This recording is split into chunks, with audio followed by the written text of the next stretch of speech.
Welcome to Attack of the Show. Today, we're giving you the aftermath of the biggest, baddest convention of them all, E3. What went right and what went wrong? We'll be discussing the finer points of the show with some real-life industry experts.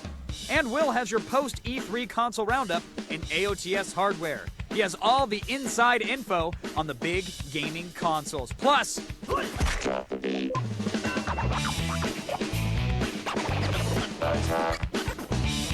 What's going on here? Think upon this.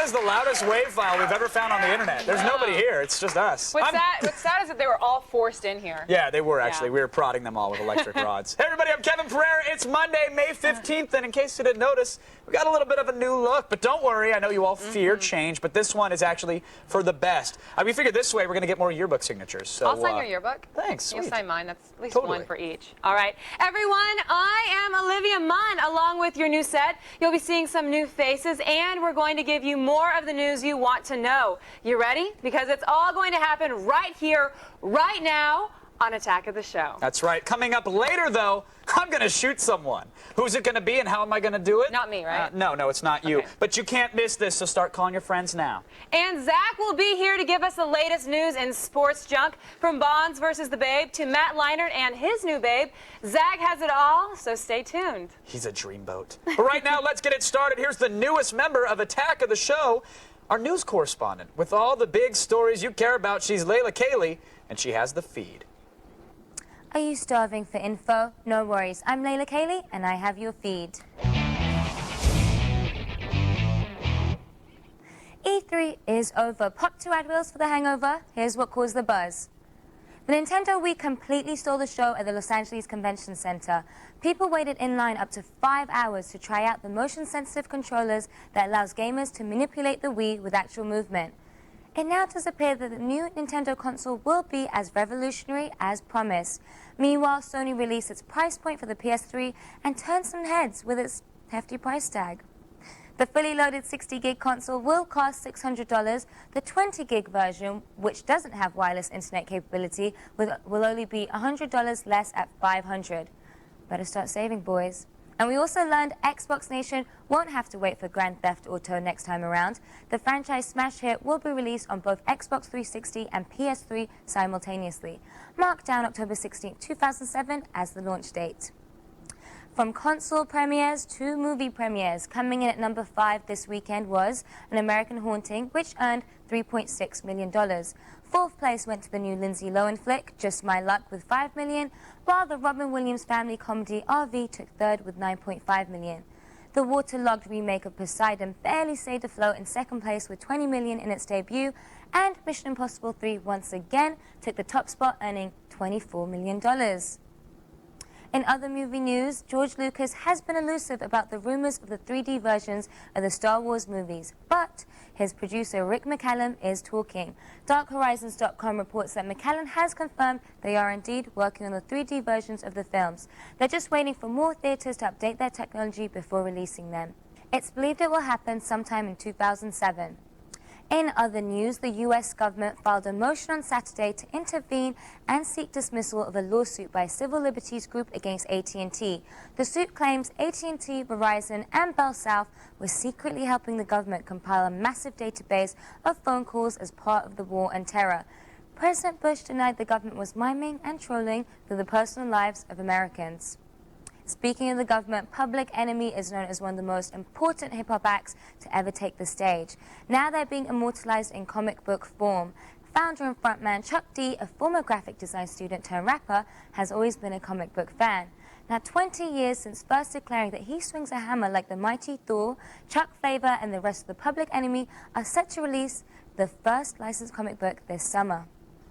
And that's today's feed. Keep it tuned to G4 throughout the day for all the news that matters. And visit us on the web at g4tv.com/thefeed. Thank you for the news download there, Layla. Now, I got to be honest, I'm a little wrecked right now. Yeah, I E3 know. last week was huge. I'm exhausted. What did you think of your E3? That was your first time, Yeah, right? I loved it. Everything about it, the passion for gaming, all the people.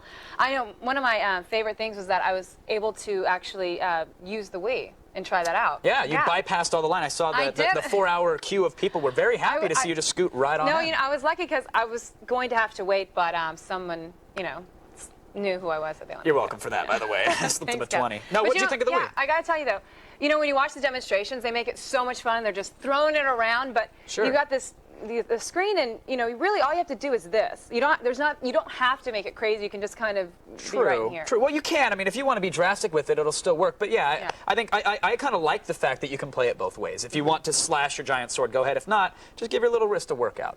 Chances are you don't need it, but you can use it. I know if you you're a don't need gamer. any wrist workouts. No, I'm all ripped. Every night. I'm all man. All right. Okay, now because we care, it's time for the poll question. You voted by text message. And here's the question: which console do you think has the most buzz after E3? Good question. Good question. Nintendo's Wii, PS3, or Xbox 360? Now, we want to hear from you, so your text message should go to G4TXT, that's 44898, to vote and register for AOTS Live News Alerts. Thanks for voting, and keep watching for your results. Yes, I will deliver them. And unlike your girlfriend, we're both going to listen to what you have to say and pretend that it matters. Seriously. I always pretend. But coming up on the show, gunfire. That's right, someone's going to get shot in studio for real. Kev, don't point sorry. that thing at me. Camera go. All right, and we'll dig even deeper in the aftermath of E3 with an array of gaming experts. Stay tuned. Woo! Here, So what's your name? Hindry, Bill Hindry. I am the events coordinator here at E3 2006. And people always ask me, Bill, what do you do? And I always answer, what don't I do? What do you do? I like to think of myself as sort of a dictator, not a bad one. One of the good ones, like Pol Pot, without the genocide, unless you consider getting rid of disorderly behavior and filthiness genocide. Do you? No. Good. Then I'm like Pol Pot. There it is. E3, my kingdom. There's no handle on this door. There's a ton of responsibility organizing E3. You have to kind of figure out how people work together, managing these large-scale construction events, and making sure people stay safe. So you actually deal in construction? Yes. Not actually constructing anything, but just kind of making sure that people are using the right drill bits. And I watch people as they're building something and then point out what they're doing incorrectly. If there is a rule that is missing, I will make up another rule, distribute that rule. And I think people like that. Be sure to be careful up there. Be sure to my ass. How about that? People don't always like following the rules, but they are there for a reason. And there are a lot of new rules this year, right? The booth babes, yes. Everyone always asks about the booth babes. E3 is a professional convention. We do try to maintain an air of professionalism throughout, but year and year again, there are just certain companies that refuse to comply. Do you see this? This is exactly what I'm talking about. Prominently displayed cleavage. This is nicer. There's no cleavage. There's no nudity. Just a kind of a gory battle scene with probably thousands of brutal casualties. This is family gaming. You can't just let people do what they want, and that includes being sexy. I mean, people are here for video games. They didn't come here for buttocks or breasts, shaking their thing in your face. Surprisingly, Natsume is a big violator. The Harvest Moon developer? Last year they had a booth event called Farm Fun. It was farm animals having sex with people. the animals were in control. You know, they call the farm fun, but there was nothing fun about that. Except they actually did have these nice little bracelets, which I later found out were rings. All right, folks, it's now time to bring together the best minds, the biggest topics, and the hottest debates. It's The Loop.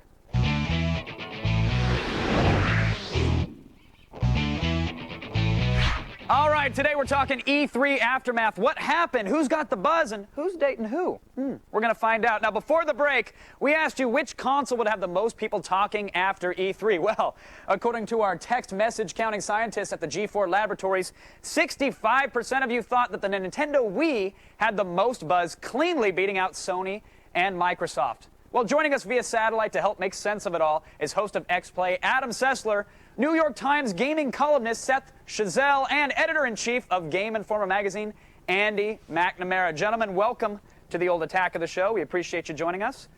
Got to start off here. It was a cutthroat year for next-gen consoles. Lots of craziness going on. Andy, who's the winner in your mind? Who came out ahead? Well, I think anybody can win this contest at this point, but I think coming out of E3, I think Microsoft has positioned itself very well for the future, the next couple of years. They're going to have third-party support and a solid first-party lineup that I think is going to propel them to the top. Now, Adam was nodding in what looked to be agreement, but if I know Sessler, he's a deep man. Is that true, Adam? Do you agree? Yes. I mean, I think definitely for the future, for the rest of the year, Microsoft is in the best position. I would say that at E3 itself, that Nintendo really captured the interest of more people. Like the talk of E3 was the Wii, but if you look at what people showed at E3 and what that means down the road towards the holiday season, Microsoft with some really strong games seems to be in the best position. Now, Seth, longer lines than the men's room at the convention center. Did you get to play with the Wii? Did you wait in line for it? Was it worth it? Was it the hype?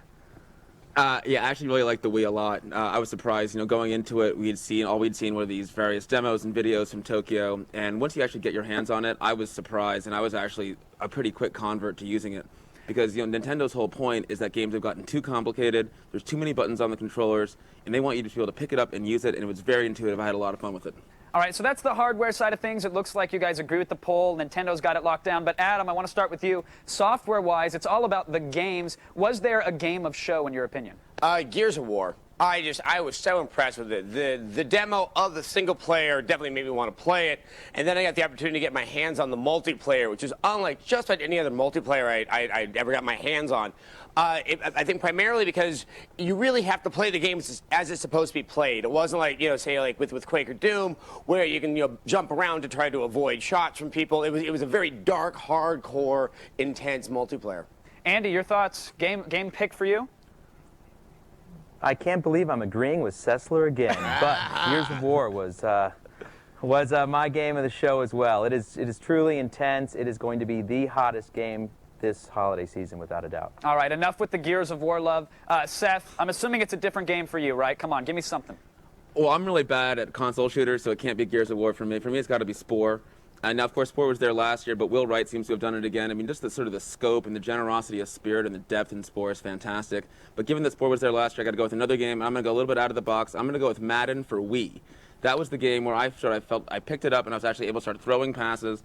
And Madden's one of these games that I've always sucked at. And with the Wii, I could actually get into it and start having fun right away.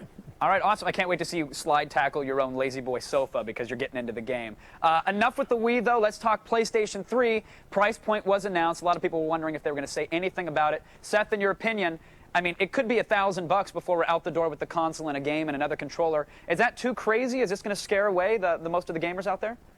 Yeah, I mean, this is one of the reasons why Microsoft came out of the show so well positioned, because not only is the PlayStation 3 going to be so expensive, but you're not going to be able to find one. I mean, not only is the price point $500, $600 before you get to software, but it's going to sell out regardless. The publishers, though, they're more concerned with the actual quantity of units that'll be available. They're only going to have 2 million available worldwide at launch, 4 million by the end of the year, and only 6 million by the end of March of 2007. So basically, as a practical matter, for like any normal person who doesn't have a hookup at GameStop or with their Walmart manager, to be able to actually walk into a store and get one is going to be until next summer.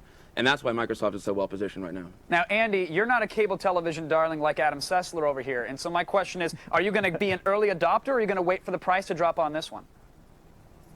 Oh, I think you move in and get it quickly if you can. If you can afford it, why not?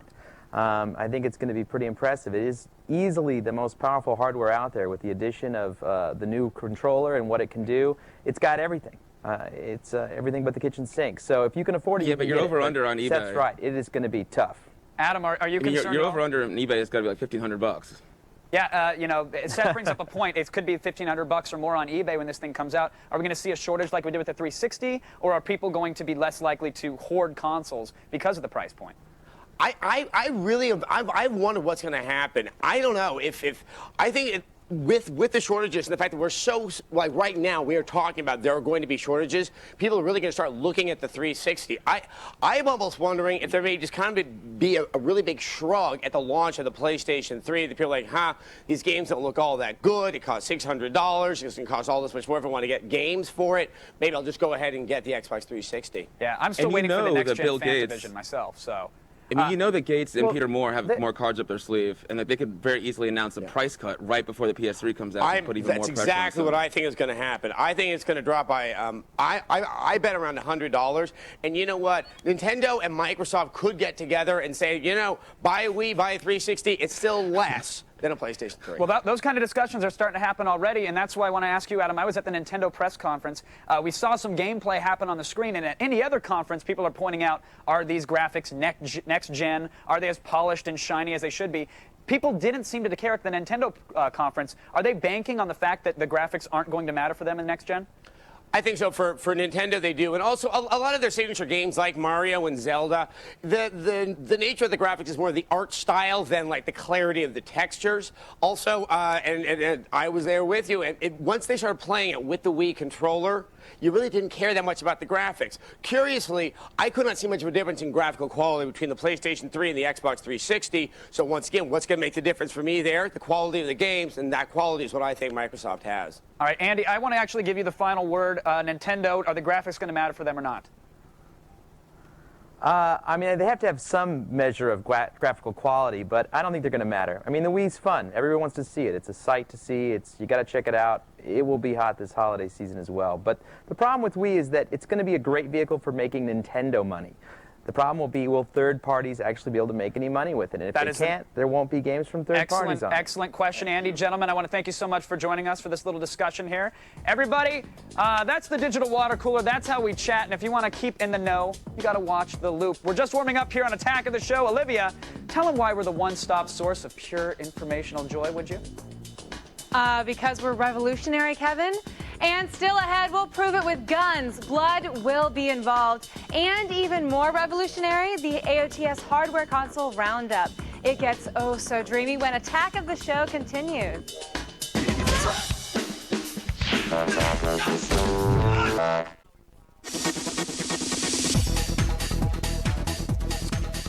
Hey everybody, welcome back to Attack of the Show. Coming up in just a little while, we'll have a visit from Battlestar Galactica hottie, Trisha Helfer. Seriously, but first, I'm gonna shoot Will. No, seriously, I'm gonna just yeah. Dude, this shirt's new. Got some spray on me too. Wow. All right, obviously Will's not dead. We're just playing around, folks. A little something called Squibs, and who better to explain how these things work than professional special effects expert John Kazine. John, welcome to the show. Oh, thanks. You didn't warn me about the splash damage. It's tasty though. Well, Karo syrup and food coloring. Gotcha. Now, what is a squib exactly? We've heard this term a lot. We hear about it on sets. They fired off a bunch of squibs. What are they? Well, a squib is basically a small pyrotechnic charge, and it fits inside a bullet shield here. Okay, and what that does is that takes all of the energy and forces it out like it did through Will's shirt. And what we do is we take a big chunk of foam. And now this protects. Unfortunately, this protects Will. Unfortunately, this protects Will. All right. We put that behind our bullet shield, and then we take our blood bag, and in this case, this would be a really large one. Place that over it, and then this gets taped on the back of our wardrobe, and then on cue, we set it off, and that is your result. Now I'm looking at it over here, and Will looks like he's in his third trimester. He's looking a little plump here. Is there? That is good. Yeah, that is good. tasty. Should have some. Why is that? Was there special padding in here to protect his delicate skin? There's actually more. I put more padding on Will to make sure that he didn't get hurt on this one, and we didn't want to pop him. So he has an awful lot of padding. Usually it's very thin for us. Now, you know, it seemed like The Matrix when you're in the lobby and there's thousands of gunshots going off and pillars are shattering and there's blood going everywhere.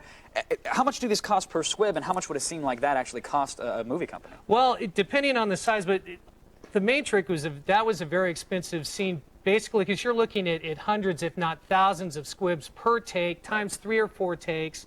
So it could very easily run into $40,000, $50,000, $60,000 a take. Now, I noticed we had Will wired here, which I didn't know squibs actually had to be wired, and you got it coming into this crazy little toy box here. Now, what is all this stuff? This is called a clunker box, and this is my firing system, and we call this hardwire. And what we do is each one of those squibs has a wire that comes to it, and normally we run it down on the inside of the pants. Sure. We left it on the outside for this. Right. It wires into this box, and it corresponds with the numbers that we have.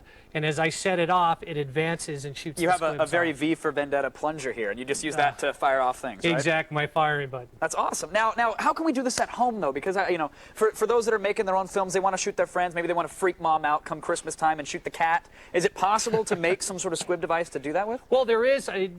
Pyrotechnically, there wouldn't be. You know, that would be very, very dangerous. And Sure. Don't try that at home, kids. We All right, have but John, how do we licenses do and it? we're professionals. But for us, you can use air, compressed air, small tube, slightly bent. You put your blood inside of that, and you force the air through it, and then it'll go ahead and blow the blood out. In fact, a lot of times, especially in the old days, for exit wounds on heads, we would put a small tube back there and fill it full of spaghetti and brain matter, and then they would fake it and shot. We'd set that off, and that's what would blow everything on the wall behind you. That's awesome. Let's give them an angle that they might not have seen before, because we have a squib here taped to the table, and this, of course, has no clothing. It still has some padding on it, I'm assuming. And we're going to blow a blood bag now with the charge. Right. So. This is what our finished product looks like, and this hole, that tells you where the squib is, and we place that over a distressed hole in the wardrobe. And if you want, I'll go ahead and set this off. By all means, here. let's see it. It's going to be a little bit loud, and Oh, man. we've blown blood all over. Jesus. So there you go. Oh, that's awesome. John, you have perhaps the coolest job I've ever seen. Thank you for coming on, man. Oh, you bet. It's a pleasure. You actually, do you mind if I shoot Will one more time? No, absolutely I'd just really not. like to give it to him. Yeah, bring it, buddy. Yeah. Oh, man. Oh, yeah, that's I take it back. I have the coolest job I've ever seen. No, seriously, John, thanks for coming down. You man. bet. Really good stuff. Everybody, for more information on how you can legally shoot your friends, if you're licensed, of course, just go to attackoftheshow.com. Olivia. And still coming up in the show, Battlestar Galactica's Trisha Helfer joins us live. It'll be so good you'll want it in 3D. But up next, Zach brings you the sports junk that matters. Don't forget to change into your cool clothes over the break, because we'll be right back.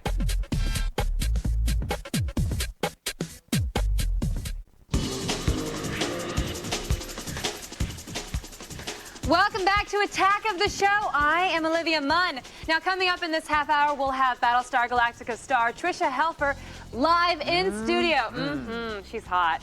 Plus, Will's post-E3 console roundup and all the good crap we could find on the internet in Around the Net. Yes, but right now, here's another look at today's top stories, care of Layla, Kaylee, and The Feed.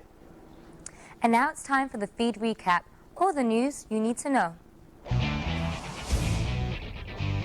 E3 has ended and we have the fallout.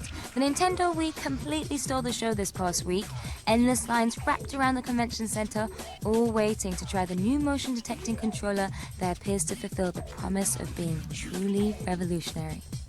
Meanwhile, Sony released its price point for the PS3. The fully loaded 60GB console will cost $600, while the 20GB version will cost $500. And we also learned Grand Theft Auto 4 will be released on both Xbox 360 and PS3 simultaneously. Let the countdown begin to October 16, 2007. Also coming in 2007, the 3D versions of the Star Wars trilogy. George Lucas producer Rick McCallum recently confirmed that they are indeed working on the 3D film versions. That's today's feed recap. Keep it tuned to G4 throughout the day for all the news that matters. And visit us on the web at g4tv.com/thefeed. Let's go to Zach, because he's the man. Oh, I love your little fake accent. And now, we're putting sports in a blender and filtering out the crap. It's sports junk.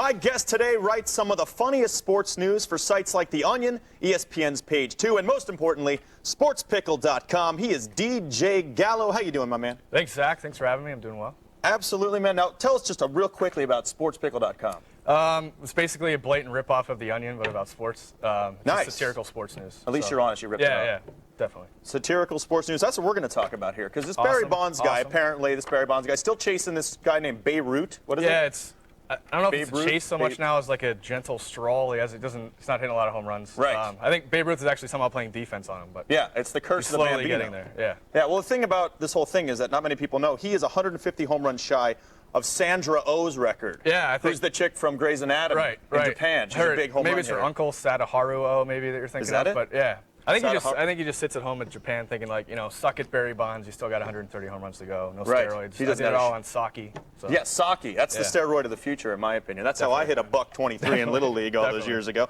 Now let's talk about my boy Matt Leinart.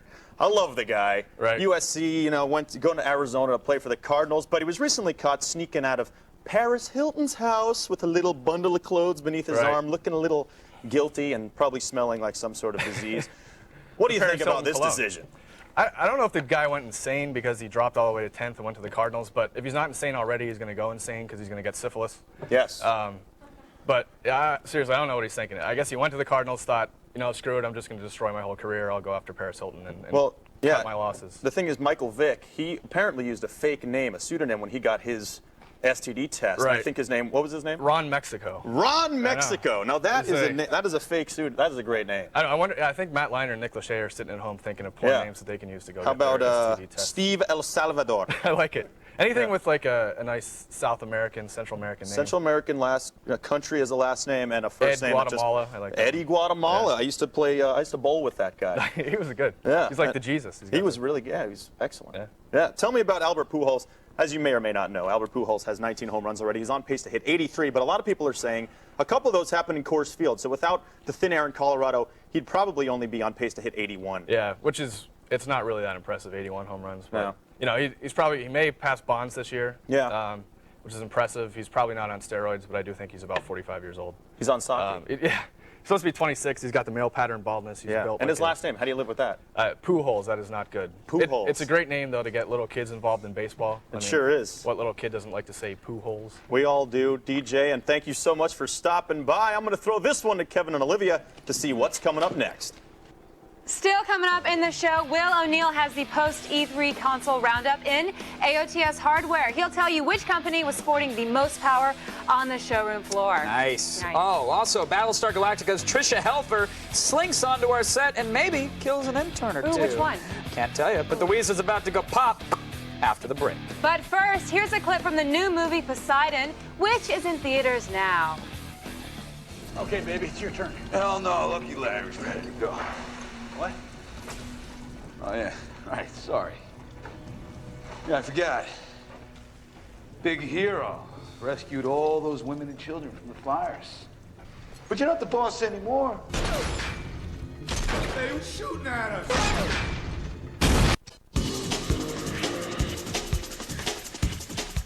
All right, our guest today is Trisha Helfer, better known to fans as the beautiful but deadly Cylon number 6 on Battlestar Galactica. Give me a second, Trisha. Thank you for joining. Wow, good scene, good stuff. Thank you. You guys just finished your second season. Giant ratings, critical acclaim, a Peabody. You earned yourself a Leo. Clearly, you're ready to throw in the towel, right? You're sick of this. You're done. You're ready to quit. Oh, yeah, I'm just done. I heard you in the hallway talking to your agent. Enough is enough is, I think, the line that I heard. I mean, when is this crazy train going to stop for you? I think the way we all look at it on set is that we're just getting going. Right. This is just the beginning of it all for you. This is just the beginning, and we've been so lucky with the amazing press and critical acclaim that we've been getting. So our hope is that it's going to branch out and have a few people tune in that normally would go, sci-fi? Well, Battlestar? Now, No. see, that might scare some of the guys that are already tuning in, though, because they love the sci-fi. They love that aspect of it. You're not going to ditch that in favor of a more Young and the Restless type drama now, are you? Because that... Absolutely not. No, I'm very happy to say that the first 3 episodes that we've filmed so far, as the same or higher level of intensity and drama and crashes and space fights and everything. So Sparing no expense on season 3, then. sparing no expense. We're going right in, so nobody has to be afraid that we're slacking off at all. Now, your character, it caused a nerd riot in our cubicles this morning. Normally it's over Nerf guns and they're shooting, but when they heard you were coming on, they said, okay, well, here's the deal. She's a virtual character. No, wait! It's confusing, and especially if people haven't tuned in, regularly. Right. But a lot's going to be explained in the 3rd season. But you do exist. There is a solid form of you, and because you can be cloned, I mean, that's the ultimate form of job security, right? You're not going to get killed off, or even if you do, it really doesn't matter. They just wheel out another one on a cart, right? I've already been killed off once this season. But, it's sci-fi. If they want you out, you're going to be out, right? They just invent that device, that anti-cloning thing, and then they run it on you, and you're off the script. Yeah, guess what? You can't clone anymore. Right? You're done. Well, multiple number 6s, though. When do I get the scene where you're all together in a room, and, we can get a smoke machine going, some dramatic lighting, and I can TiVo it over and over again like it's a wardrobe error on the Super Bowl? When are we getting that scene? Well, we're actually going to get that scene in the 1st episode of the 3rd season. Coming right out with it. Yeah, we had, there was 2 Deannas, 2 Simon, or 1 Simon, 2 Dorals, 2... Yeah, enough about them. How many number 6s? There was 4 number 6s. That's the way I like it. I actually order that when I go to In-N-Out. That's my favorite meal of the day.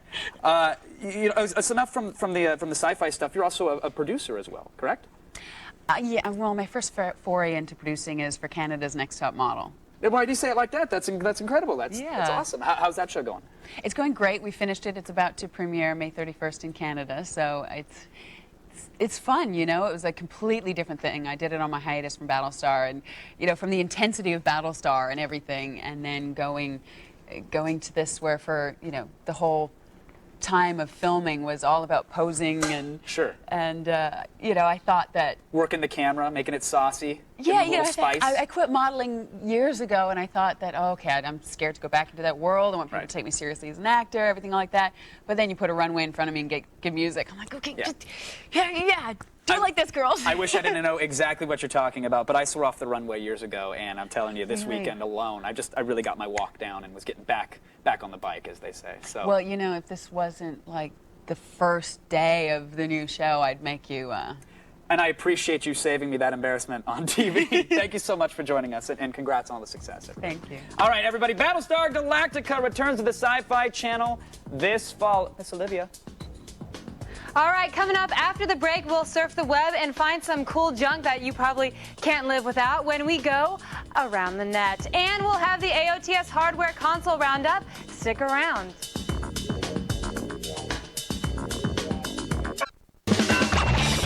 What's going on here? Now, we've all been there. You've got high-speed internet access, but no clue what to do with it. Yeah. Well, I have a dial-up, but here's a little serving of some of the best that the internet has to offer. Prepare yourselves to be taken around the net.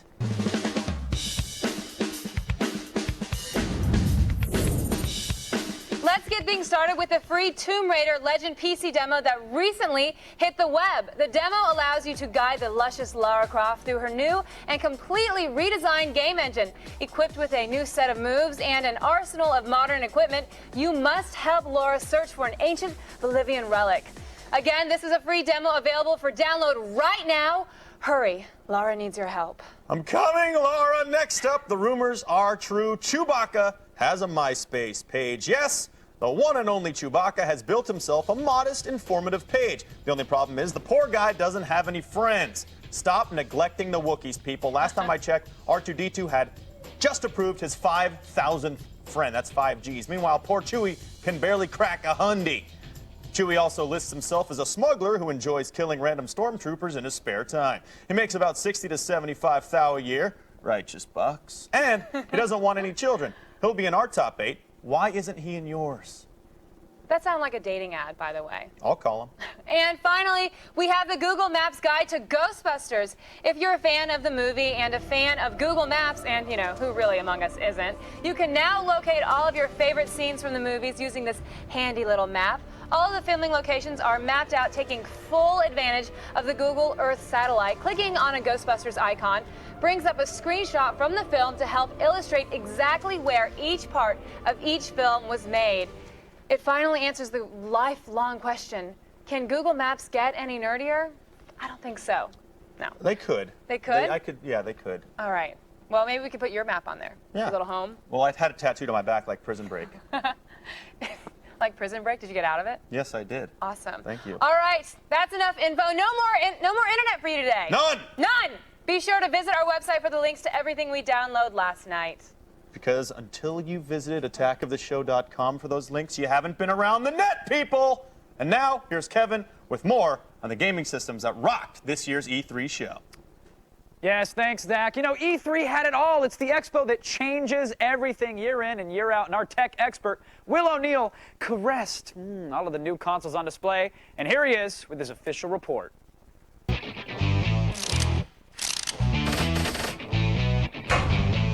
For console gamers, E3 2006 is about three things: the Xbox 360, Sony's new PlayStation 3, and the unfortunately named Nintendo Wii.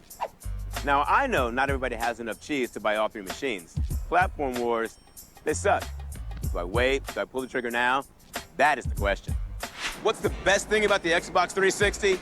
Simple, dude. You can buy one today. Xbox 360 changed the way gamers think about hardware. More than just a gaming machine, the Xbox 360 is a full-fledged media center. Plus, Microsoft has really stepped up Xbox Live, making it a great choice for online gamers. Price-wise, things don't come cheap, especially with the introduction of the external HD DVD player. But if you want to buy something now, Xbox is it. If you've already jumped on the Xbox bandwagon, fear not. It's not like you're sitting on a ColecoVision. Face the facts, Bob. The reigning king of console gaming is the PlayStation. And with the PS3, Sony shows us they're not slowing down.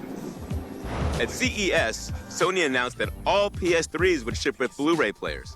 So if you're looking for a unit that comes fully loaded out of the box, PS3 won't let you down. We played Gran Turismo on the PS3, and it looks amazing, even better than Project Gotham Racing on the Xbox 360. But start saving your money now. A fully loaded PS3 will set you back about $600. After it ships, expect to see a boatload of games come down the pike. The kids at Nintendo are banking on this sweet new controller to lure in young, impressionable gamers. While E3 was a buzz over the Wii controller, price is also going to be a big part of the story. While no pricing structure has been officially announced, expect it to come in way under the PS3 and Xbox 360. While it may not match the muscle of those platforms, Wii still delivers decent performance. Now, if you like Madden or killing people in titles like Halo, then the Wii may not be the platform for you. But for all you Mario-loving mothers, this controller is spankalicious. When it's all said and done, I see it breaking down like this. If instant gratification is your thing, then the Xbox 360 is the way to go. And now that the external HD DVD drive is on its way, you should be set for a long time. If you can wait till sometime this fall, the PS3 is going to be money. Fully loaded with Blu-ray and games coming out the ass, the PS3, it's going to have it all. And for you adventure geeks, the Nintendo Wii's controller may be worth waiting for. It's cool, it's addictive, and damn it, cute as a button. All right, that's it for me, three kids. Hopefully I cleared up some of your questions. Now, excuse me, I'm going to go try to hit that. Yeah, cute as a button, Will. Yep, Very good nice. times, No, good times. I appreciate the rundown on the hardware, Yeah? but I got to call you out on one thing. Go ahead and say There's it. no way in hell Gran Turismo looked better than PGR3. Okay. Well, okay, here's the thing. I have an Xbox 360. I've been playing PGR for months. I think it's sort of like, you know, I've had it at home for such a long time. The idea of something new was interesting, you know? Okay, Yeah. all right. So you've been with the wife for years. Yeah. The girlfriend on the side is nice. Well, like you to with your have every now and boyfriends. then. Same diff. You know? My boyfriends are high def, though. That's true. Stay where you are, everyone. We'll be answering your video voicemail right after the break.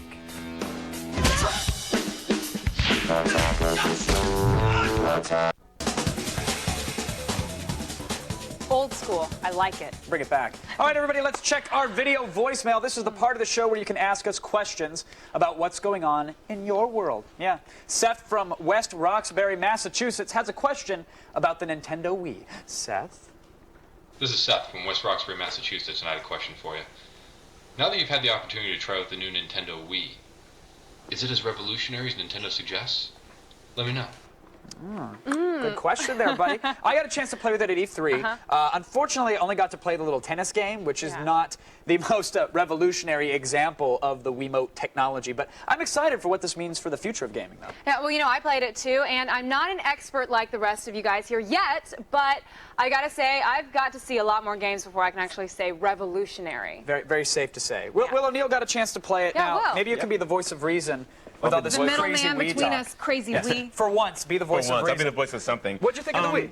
It's kind of cool. It sort of felt a little bit gimmicky at first. I don't really want to jump around my apartment swinging that thing. You don't want to catch your hand in a ceiling fan? Yeah, yeah, not really. And I'm old school. Like a gamepad works perfectly fine for me when I'm playing a game. But, you know, I guess the kids will like it.